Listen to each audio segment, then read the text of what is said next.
এটা একটা normal rubber hair band যেটাকে খুব ইজিলি একটা স্ক্রাঞ্চি বানানো যাবে। এই জন্য আমি একটা লম্বা গ্লসি সাদা রঙের কাপড়ের টুকরাকে উল্টো দিকে ভাঁজ করে আমি হেয়ার ব্যান্ডটাকে এটার ভিতর এভাবে ইনসার্ট করে একটা সেফটি পিন দিয়ে আটকে রাখবো এই জায়গাটা। তারপর এতটুকু অংশ বাদ রেখে পরবর্তী কাপড়ের অংশগুলো এভাবে সাইড দিয়ে সেলাই করে নিব। ভেতর থেকে কাপড়টাকে এভাবে টেনে টেনে সম্পূর্ণ স্ক্রাঞ্চিটা এভাবে সেলাই করার পর আমি অল্প একটু জায়গা সেলাই করা বাদ রাখবো।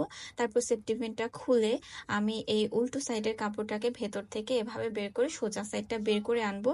দেন যেই সাইডের কাপড়ের অংশটুকু সেলাই করিনি এটাকে এখন আবার সেলাই করে দুইটা সাইডকে এভাবে অ্যাটাচ করে আবার সেলাই করে দেব।